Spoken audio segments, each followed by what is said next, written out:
O evangelho de hoje é o evangelho de São Mateus, capítulo 5, versículo de 20 a 26.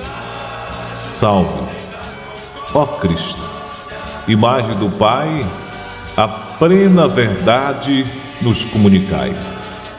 Lançai para bem longe toda a vossa iniquidade. Criai em vós um novo espírito e um novo coração. Proclamação do Evangelho de Jesus Cristo segundo São Mateus. Glória a vós, Senhor. Naquele tempo, disse Jesus aos seus discípulos: se a vossa justiça não for maior que a justiça dos mestres da lei, dos fariseus, vós não entrareis no reino dos céus. Vós ouviste o que foi dito aos antigos: não matarás, quem matar será condenado pelo tribunal. Porém, vos digo, todo aquele que se encolariza com seu irmão será réu em juízo. Quem disser a seu irmão patife será condenado pelo tribunal. Quem chamar o irmão de tolo será condenado ao fogo do inferno. Portanto, quando tu estiveres levando a tua oferta para o altar, e ali te lembrares de que teu irmão tem alguma coisa contra ti, deixa a tua oferta ali diante do altar e vai primeiro reconciliar-te com teu irmão. Só então vai apresentar a tua oferta. Procura reconciliar-te com o teu adversário enquanto caminha contigo para o tribunal. Senão o adversário te entregará ao juiz, o juiz te entregará ao oficial de justiça e tu serás jogado na prisão. Em verdade, eu te digo, dali não sairás enquanto não pagares o último centavo. Palavra da salvação. Glória a vós, Senhor.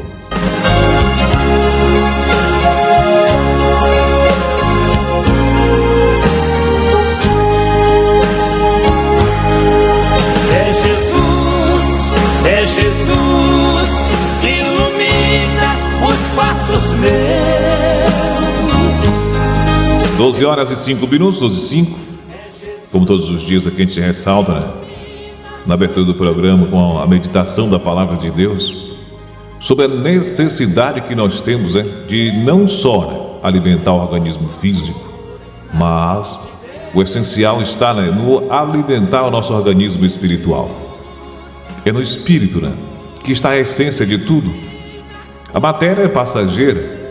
Aquilo sempre a gente fala aqui, hoje você é uma criança, pode se tornar um jovem ou uma jovem, você vai naquela caminhada, tem toda uma estética, toda uma beleza, mas vai chegar o tempo que tudo aquilo também vai entrar em regressão, Quem era novo se torna velho, aquilo que aparentemente tinha toda aquela estética, ela vai se desfazendo, mas a essência está no espírito, Se a alma é para todo sempre. Se a gente se preocupa em cuidar da nossa alma, do nosso espírito, você vê que tem pessoas que chegam a seus 80, 90 com a aparência de um jovem, alegre, feliz, não tem abatimento. Por quê? A preocupação dele está na alimentação, de onde é de fato o essencial para cada um de nós, que é a nossa alma. Quando você se alimenta da palavra de Deus, quando você vai alicerçando de você essas certezas, então não tem obstáculo, barreiras que venham te oprimir, que venham te derrubar, que venham te colocar para baixo, porque dentro de você tem uma certeza de que a vida ela é eterna, de que a vida aqui simplesmente é só um simples caminho, é uma passagem. Eu estou aqui hoje, todos os dias eu friso isso aqui com vocês, eu estou aqui fazendo reflexão. Quem me garante se eu vou terminar ou não? Quem é que vai me dar essa certeza se eu consigo terminar essa reflexão ou não? Mas se você tem em si essa certeza, essa garantia, de que você já tem planos, e esse plano que você tem convicção de que você de fato vai executar, você está vivendo uma plena ilusão, porque o amanhã ainda não existe. Amanhã ainda vai ser construído para mim, para você e para tantas outras pessoas. O mais tarde que ainda é futuro, vai ser construído ainda. A gente só tem o agora. E aquilo que a gente sempre frisa aqui, o agora quando a gente vai trazer, né, para o nosso contexto temporal, significa presente, né? Passado foi ontem, presente é agora, amanhã é futuro, ou mais tarde, né, futuro. Então, quando a gente fala de presente, é algo que a gente está recebendo. Imagina que nós recebemos um presente e fica alegre, né? Então, esse presente de estar vivo aqui, de estar podendo celebrar com vocês, de poder estar experimentando essa oportunidade de mudança, de conversão, de realmente viver a minha experiência, né, com o nosso Senhor Jesus Cristo, é um presente que poderia ser já, né, sido aí, né, estipado mais cedo, ou ontem, ou já algum tempo atrás, mas Deus tem me presenteado, né, todos os dias com esse momento de poder estar aqui, de poder aprender um pouco mais, de poder ter dentro de mim certezas alicerçadas. Então é por isso que a gente temos que ter essa consciência da necessidade de alimentar o nosso organismo espiritual. As pessoas hoje já não creem mais que a gente tem uma alma, de que esse corpo ele tem duas composições. Então acha que é só matéria. E aí, se você tem essa convicção, e aí quando a gente vê que a maioria das pessoas já tem essa convicção, e vamos curtir agora. Se você não crê que existe, né, esse outro lado e esse outro lado é para sempre, então quer curtir só esse lado aqui. Então botar um ponto final, acabou. Mas se você tem convicção, se você, né, busca meios de fazer essa abertura, onde você vai passar por uma experiência, e essa experiência vai trazer para você certezas, aí muda tudo. Eu tenho dito aqui todos os dias, enquanto você não faz uma experiência pessoal com o nosso Senhor Jesus Cristo, você não tem essa certeza alicerçada de vocês. Para que eu possa realmente começar a ter essa convicção, existe um caminho. Esse caminho, como o próprio Jesus disse, eu sou o caminho, a verdade e a vida, ninguém vai ao Pai senão por mim.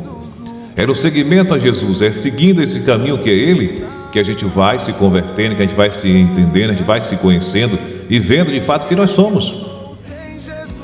Veja aqui os discípulos de Jesus, veja aqueles homens no início, quando todo mundo é espantado, Jesus convida para se colocar no seguimento a Ele, e é nesse segmento que eles se encontram. É nesse segmento a Jesus, é nessa caminhada com Jesus, que ele conhece de fato quem é Jesus. Veja, né, os exemplos dos discípulos de Jesus. Aqueles homens se converteram de tal ponto que foram capazes de dar vida por aquela causa. Então será que é algo solto, sem nenhuma convicção? Quem é que dá sua vida por algo que não tem certeza do que vai estar ali enfrentando, de certeza do que está lidando? Então a gente vê e observa que eles tinham certeza. Era algo palpável para ele, era algo sentido para ele, que dava razão para a vida deles. O próprio Paulo, né? Paulo não vivenciou diretamente com Jesus, mas pelo testemunho, né, dos discípulos, dos seguidores apóstolos de Jesus, ele passou, né, de fato, pelaquela entrega. O próprio Jesus se apresenta a Paulo, né? Ele vai para perseguir os cristãos, passa bem aquela experiência onde ele diz que estava indo para Damasco e cai do cavalo, e aí ele vê, né, aquela cena, quem é esse? Jesus se apresenta, eu sou Jesus. Por que me persegues, Paulo? Paulo naquele momento diante se converte. Quem era, né, tido como perseguidor se torna a ser o quê? Perseguido. Então a gente tem muito cuidado com relação a tudo isso, a que maneira eu estou conduzindo minha vida, porque assim, a gente sabe, né, que tudo que vai acaba voltando. Eu falei, você é jovem, mas você vai chegar à velhice. Então a gente sempre vai ter um meio de pagar, né, pelos nossos atos. É como diz, a lei da recompensa é algo que é infalível, não tem ponto de você correr. A questão da lei do equilíbrio, né? A lei do amor. Veja, quando você começa a viver nessas realidades, tudo muda. Eu sempre falo aqui, né? Você veja que é a lei do equilíbrio. Se a gente tem essa consciência bem definida entre nós, a gente teria uma vida tranquila, suave, porque você estaria sempre vivendo naquele ponto de equilíbrio. Você chega no lugar, tem uma comida gostosa. As pessoas que estão em casa estão cansadas de ouvir isso, né? Mas se você realmente é um cara equilibrado, você vai comer o suficiente para matar sua fome. Mas está gostoso, eu quero comer demais. Aí vou comendo, pouco hora. Aquilo que era prazeroso vai me trazer o quê? Transtorno. Vai me dar mal-estar, eu vou ficar todo fadigado, vou ter que tomar remédio para poder. Mas por quê? Porque eu fui alimentar em mim, né, esse desequilíbrio. Alimentei e permiti que a gula chegasse até mim. Então tudo isso são coisas que vão entrando na gente, a gente vai permitindo. Jesus fala isso. Nos alerta, cuidado com aquilo que a gente deixa entrar dentro de nós. A gente tem que ter cuidado com aquilo que a gente está se alimentando. Eu estou me alimentando com coisas que vai me trazer realmente para esse equilíbrio, para realmente abrir essa minha visão e enxergar essa realidade que está ali visível a partir do momento que eu me encontro nesse estado que Jesus nos convida. Porque isso tem que estar bem definido dentro da gente. Porque se você deixa, né, de entrar dentro de nós, porque a gente fala do mal, as pessoas já começam a observar o diabo de chifre, aqueles bichos de 7 cabeças, mas o mal está nisso, né? São nessas realidades. Minha avó sempre dizia, meu filho, Tenha cuidado com o que tu chama. Tudo que tu chama, tu invoca. Todo nome tem seu dono. Aí você começa a se alimentar, por exemplo, do egoísmo. O egoísmo é um mal. Se você deixa ele se alimentar, veja aonde é que vai nos levar. A vaidade é outro mal. Se você deixa ela também se predominar dentro de você vai chegar a um ponto que vai ser difícil. E veja tantas outras realidades, né? Você vai, né? Arrogância. Tem um mal pelo que é arrogância, prepotência, o cara achar que é melhor que todo mundo, que é o bonzão. Veja quantas coisas você vai permitindo que vai te preenchendo e você vai levando aquele eco, você está achando que é alguma coisa, por pouca hora você pensa, né, que tem um edifício construído, mas o que a gente fala aqui, né? Não adianta você ter realmente uma estrutura gigantesca, mas se ela não tem fundação. Se esse edifício for construído em cima de areia, e aí na hora que a tempestade chegar, que o vento der contra esse edifício, o que é que vai acontecer com ele? Por mais alto que ele seja, por mais consistência você acha que ele tenha, ele vai acabar desabando, ele vai acabar caindo, porque faltou nele o que é essencial. Veja uma pessoa hoje que tem um império, veja o estado de vida daquela pessoa, e uma pessoa simples, uma pessoa humilde. Para ela tudo tá bom, como a gente sempre fala com o camponês aqui antigamente. Se choveu, graças a Deus. Se não choveu também, graças a Deus. Se plantou em Deus, deu, graças a Deus. O prover daquelas pessoas, a consciência dela era Deus. Deus não ia deixar, né, faltar o que era necessário para ela. O próprio Evangelho Jesus cita, olha, os pássaros que não plantam, né, o Pai não deixa eles sem se alimentar. Imagine os filhos dele. Nós fomos feitos em imagem e semelhança. Fomos feitos em imagem e sua semelhança. De que maneira eu tenho me postado, me conduzido diante daquilo que eu sou chamado a viver? Diante daquilo que Deus, né, na sua infinita misericórdia, a gente não era merecedor de nada, foi capaz de fazer por mim. Veja o tamanho do amor do Pai por cada um de nós. Foi capaz de mandar seu filho passar por tudo que ele passou por nós, né, miseráveis, que não merecia e não merecemos. Veja, diante de tudo aquilo, a gente está vivendo agora a experiência, né, da quaresma. A gente vai estar refrisando, reconectando em toda aquela experiência de tudo aquilo que Jesus passou por mim e por você. Veja a paixão de Cristo, o sofrimento que Jesus passou, né? Toda aquela violência que foi utilizada, né, em alguém que veio pregar o bem, que veio realmente trazer a paz, trazer a reconciliação nossa com Deus. E veja de que maneira nós recepcionamos essa pessoa, de que maneira tratamos. E aí eu te pergunto, será que mudamos durante esses 2000 anos? 2000 anos passou. Se Jesus voltasse hoje e fosse fazer o que ele fez há 2000 anos atrás, como é que nós trataríamos ele? Seríamos diferentes? Eu acredito que hoje seria pior ainda, né? Pelo estado que nós nos encontramos, talvez seja pior o tratamento do que ele recebeu ainda, né, há 2000 anos atrás. Porque naquele tempo as pessoas não tinham consciência de que ele, de fato, ele era o Messias. Hoje nós temos consciência diante de tudo aquilo que foi testemunhado, diante de tudo que chegou até a gente, os ensinamentos que chegam, a gente já tem uma consciência de que ele é o Messias. E nós? E nós? Hoje, que postura nós teríamos aí, né, diante dessa realidade? Então são coisas que a gente tem que estar atento, com o nosso olhar realmente bastante, né, no campo da observação, para a gente não cair no deslize, né, e estar vivendo esse processo de ciclo e repetindo, né, tudo novamente. Porque agora, quando ele vier, né, ele vai vir agora como supremo juiz. A gente já tem consciência de tudo. Como é que eu estou me impostando, como é que eu estou me comportando diante dessa realidade? Então são situações que a gente está bastante atento, porque essa é a última chance. O bilhete premiado está na mão de cada um de nós. O que é que nós estamos feito com o nosso bilhete premiado? Nós temos feito o que com o nosso bilhete premiado? Então são coisas que a gente temos que estar bastante antenado, não é? Com cuidado, né? Para a gente não perder, né, esse bem precioso. Esse bem precioso.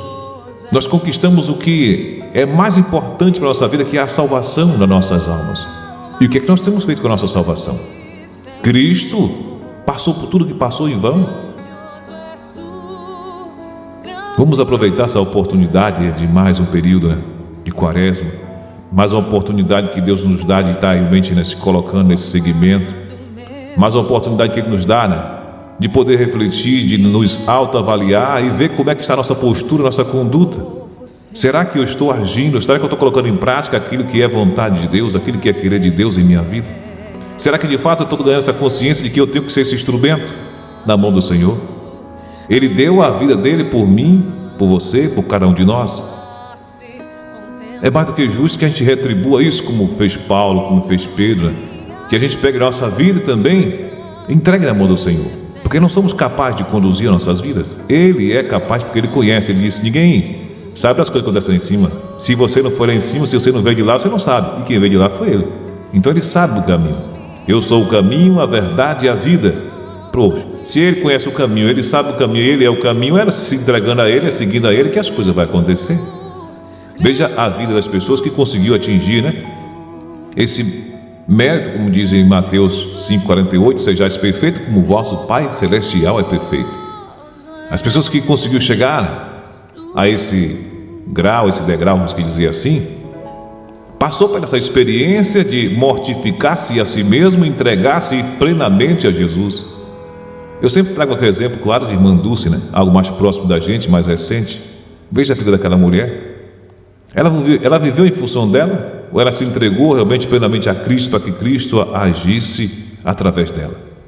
Porque quando a gente para analisar, né, uma pessoa frágil, uma pessoa com vários problemas de saúde, com toda essa problemática que ela tinha, fazer o que ela conseguiu realizar, foi por ela mesma que ela fez? Ou foi Cristo através dela? E aí eu te pergunto, né, veja tantas pessoas famosas, tantas pessoas milionárias que passaram aqui, ninguém lembra mais. Irmã Dulce tem mais de 30 anos que faleceu e está viva na mente das pessoas como se fosse hoje ou ontem. Veja a obra, como Santiago diz, né? Uma fé sem obra é uma fé morta.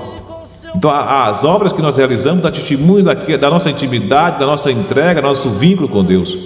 E veja o legado que ela deixa, a preocupação com o próximo, o cuidado com o próximo. Recentemente eu estava lendo um livro que conta a história de Maria Milza, uma mulher que viveu aqui no sertão, aí em Itaberaba, e a história realmente é encantadora, né? A pessoa também que viveu para essa experiência de se entregar, né, a essa missão que Deus convida cada um de nós a assumir, e a gente acaba fugindo. E tem pessoas que realmente têm essa consciência, se entregam e vivem essa experiência na prática. E Deus se utiliza dessas pessoas, né, para fazer a sua ação. E a gente vê as ações dessas pessoas, algo que realmente nos encanta. E são tantas histórias que a gente acabei, né, ouvindo aí na narração desse livro, né, de milagres, de cura, tantas coisas que aconteceu, que você fica impressionado. Mas por quê? Porque são pessoas que se entregaram plenamente, né, à ação de Deus sendo esse instrumento. O exemplo que nós trazemos aí de irmã Dulce. Veja o legado que ela deixou, né? Hoje tem aí, né, o Hospital Santo Antônio, que atende milhões de pessoas durante o ano. E aquela preocupação com acolher as pessoas, a atenção que tem com as pessoas, o ser humano tem que ter nessa dignidade.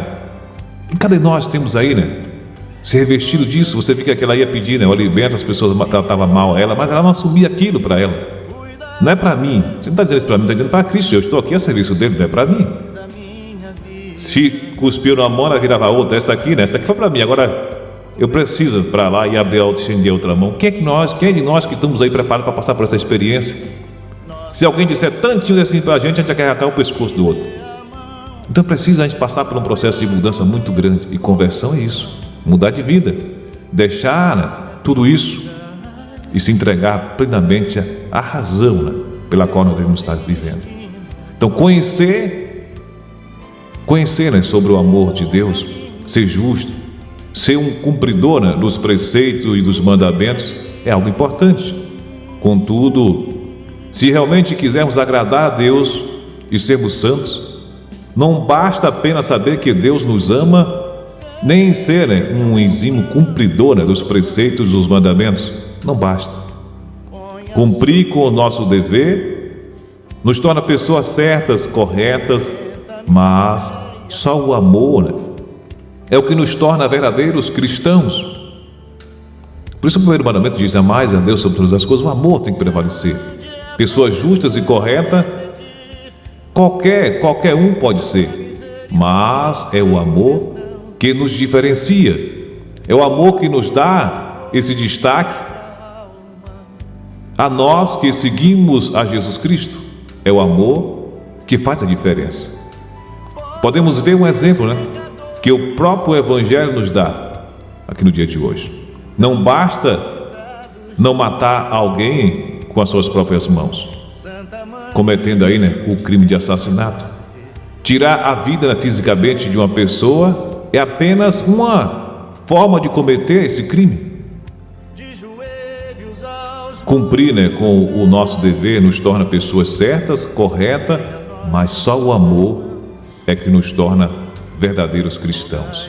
É preciso a gente passar por essa experiência e viver isso que eu falava aqui, né? Veja aí, o exemplo de Irmã Dulce. Aí você vai Madre Teresa, você vai para a realidade dos santos, veja as pessoas. Você está assistindo um filme, Santa Rita de Cássia. A mulher passou por tantas provações, por tantas dificuldades, e ela se manteve firme. E Deus se utilizou dela, para levar paz para o mundo.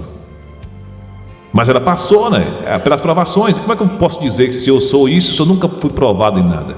A pessoa fala, não, eu sou uma pessoa de paz. Eu nunca passei uma situação de adversidade para poder... Eu sempre digo com os meninos assim, o cara diz, eu sou cristão fiel. Basta tocar no tornozelo do camarão que o diabo pula de dentro. Como é que você está convertido ainda? É preciso a gente estar realmente passado por esse crime do pulir, Aí sempre eu brinco aqui com os meninos também, aqui no Circo, aqui na rádio.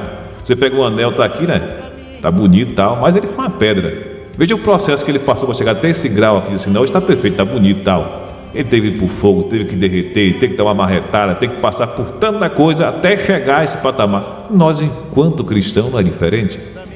Existe um caminho, e esse caminho tem que ser passado, por esse crivo, desse polimento, para chegar a esse nível que somos convidados em Mateus 5,48, sejais perfeito como o vosso Pai Celestial é perfeito. O caminho pode ser longo, pode ser realmente tortuoso, mas o importante é o objetivo final. Alcançar aquilo que está lá, à espera de cada um de nós. Tem mais, me diga uma coisa, você está nos ouvindo aí agora. Existe algo mais importante do que você alcançar a salvação da tua alma?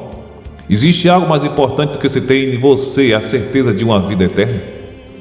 O que é isso aqui? 2 minutos, um piscar de olho diante da eternidade de Deus. Existe algo que possa prevalecer e ser mais importante do que isso?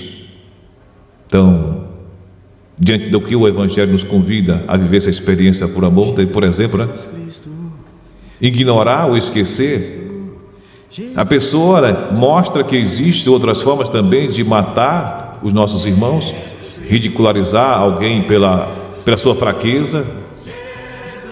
É uma outra forma também de matar. Não somente fisicamente, todas essas outras formas não estão aí descritas no Código Penal. Você vê que a gente está hoje tão embalado emocionalmente que qualquer coisa que você vá diretamente em termos de ofensa, aquela pessoa praticamente morre interiormente. Emocionalmente ela está morta. Então não basta só você chegar lá e cometer o delito do crime, tirar a vida diretamente daquela pessoa, mas as minhas ações, a minha prática leva aquela pessoa a um nível de repressão tão grande que ela acaba morrendo interiormente, matando o que é o crucial, aquilo que está dentro dela. Ela acaba perdendo o sentido. Quantas pessoas você chega aí, que as pessoas não têm mais sentido nenhum para a vida, está ali jogado, é um trapo, para a sociedade isso vai ser um lixo. Uma pessoa que não tem mais nenhum tipo de serventia, aquela pessoa realmente foi de alguma forma morta para chegar àquele nível que ela chegou. Cabe a nós, enquanto cristão, ser luz o suficiente para chegar ali, levar Cristo e apresentar aquela pessoa alternativa, ao mostrar para ela que existe um caminho, existe outras possibilidades, ela sair e enxergar algo que pode se tornar de fato a razão da vida delas. Então, como falei, não é só na questão daquilo que está descrito no Código Penal que pode estar aí, levando a gente para esse nível de penalidade. Não nos levaria na prisão, mas diante da palavra de Deus, cada uma dessas atitudes são tão graves quanto também assassinar alguém. Por isso o Evangelho de hoje nos leva a contemplar isso, a ver que não basta apenas ser um bom cumpridor de lei, é preciso amar. Embora pareça ser um exagero aquilo que falamos, precisamos ser conscientes que viver o Evangelho sempre nos coloca nessa condição, nessa medida exagerada, que se chama amor. Veja o amor de Deus para conosco. Teve limite. Jesus veio, passou tudo que passou, morreu na cruz da pior forma que a gente não consegue nem imaginar. Por quê? Por amor, por mim, por você. Existe amor maior do que esse? E a gente, por qualquer coisinha, a gente já está se achando que a gente está sofrendo demais, está passando por isso. não existe amor maior do que o amor de Deus para conosco. Quem ama é alguém que deve viver uma medida exagerada. Perdoai aquele que me ofendeu. É preciso ter essa consciência. Reconciliar-se com o meu irmão deve ser sempre uma prioridade acima do cumprimento dos demais mandamentos. Se limitarmos os nossos atos de justiça somente àquilo que pede as leis, não seremos dignos de entrar no reino dos céus. Isso porque qualquer pessoa, sem amor, sem coração, pode cumprir todas as leis. Mas quem cumpre por amor, quem vive esse exagero do amor, não se limita às rúbricas da lei, mas vai e ama, vive verdadeiramente o amor. É isso que nós somos convidados. E aí, mais uma vez, eu trago para vocês, neste momento, finalizando aqui nesse momento de reflexão, no dia de hoje, essa consciência que nós devemos ter. Vamos aproveitar essa oportunidade que nós estamos tendo aí, mais uma, de viver essa quaresma, essa experiência de profundo recolhimento, de mais profunda entrega a nosso Senhor Jesus Cristo. Que a gente possamos ter essa consciência de que realmente devemos aí, nos abrir plenamente para que Ele possa agir em nossas vidas e dar o verdadeiro sentido que a nossa vida precisa. Veja que a gente estamos aí, andando para lá e para cá, mas a nossa vida ainda não tem sentido. E eu te pergunto a você, qual é o sentido da vida? Você já sabe qual é o sentido da vida? Qual sentido você tem dado à sua vida? Daqui a pouquinho eu vou estar batendo um papo com o menino aqui, falando do esporte, futebol. É importante, é entretenimento, é lazer, a gente precisa fazer, praticar. Mas isso não é o sentido da nossa vida. Isso não pode ser o centro da nossa vida. A gente vê o pessoal ir para um estádio de futebol, vibrar, gritar, espernear, e a gente tira até a vida do outro por causa de uma partida de futebol. Aquilo se torna o centro da vida dela, mas tudo aquilo é limitado. Isso não pode ser o centro da nossa vida. Aquilo ali seria e deve ser algo de entretenimento, de lazer, de partilha. Como a gente vê as histórias aqui no estádio municipal, chega lá, o pessoal mais antigo sempre comenta, às tardes de domingo, alguém ia bater papo, para resenhar, tal. Era um momento de lazer. Hoje se inverteu, Em vez de ser lazer, está sendo um momento de conflito, de guerra, de briga. Veja como as coisas têm se invertido. E a preocupação nos traz, porque falta o quê? O verdadeiro sentido da vida. Porque quando você traz o verdadeiro sentido para a vida, que é o amor, o que o Evangelho nos traz, essa consciência, de viver essa verdadeira experiência, tudo muda. Porque quando eu vivo essa experiência, a minha vida vai ter sentido. Eu não posso olhar para o outro com um olhar de condenação, de julgamento. Eu não posso olhar para o outro querendo realmente aí, porque as pessoas estão assim. Minha amizade com fulano de tal, Bertano, ou Cicrano, como o pessoal fala aqui, é a partir do momento que alguém pode me proporcionar alguma vantagem para mim. Se alguém tem um patrimônio financeiro, se alguém tem uma estrutura de poder. Então, para mim, isso é importante porque eu posso ter algum privilégio em relação a essa amizade, Quando não tem nada para me oferecer, então essa amizade para mim não importa. Você veja que não tem sentido. Quando você começa a fazer uma experiência e, de fato, você se entrega a essa experiência e o que você pode oferecer para as pessoas é Cristo. O que você pode se oferecer para as pessoas é ser uma placa na beira desse caminho, mostrando o verdadeiro caminho que é Jesus. Aí muda tudo. Veja, se eu me condiciono nessa entrega a Jesus, Jesus me utiliza como instrumento, eu estou ali na beira do caminho, sendo aquela placa, olha, eu tenho passado por essa experiência, eu tenho vivido isso, eu era assim, minha vida hoje é essa, o caminho verdadeiro é esse. Se coloque no segmento a Jesus que você vai ver o resultado, a mudança. Mas cadê as pessoas hoje? Tem sido placa na vida do outro? Tem sido sinal? Tem sido esse reflexo da luz de Jesus na vida do outro? Você vê que a escuridão está predominando sobre tudo, as trevas têm predominado. Por mais escuridão que esteja ali, se você acender um palho de fósforo, clareia tudo. Uma pequena faísca de luz é capaz de clarear, uma escuridão tão intensa, é capaz de clarear uma escuridão mais intensa que ela esteja. Mas cadê nós? Temos sido capazes de nos abrir, porque se Cristo está em mim, se Cristo está em você, como eu disse, eu sou a luz do mundo. Quem me segue não anda nas trevas. Se eu me abro verdadeiramente, como fez Pedro, Paulo, tantos outros que já traz como um dia de hoje como testemunho aqui, e foram essa luz, porque eles estavam levando Jesus para onde quer que eles estavam seguindo, mudou a realidade de muitas pessoas. Precisa também ter essa consciência de se abrir e passar por esse mesmo processo. Vamos pedir a Deus que nos dê essa consciência, que a gente possamos fazer verdadeiramente essa experiência nesse momento que estamos vivendo da quaresma, tá bom? Que Deus te abençoe e que a graça de Deus possa derramar sobre cada um de nós na tarde de hoje.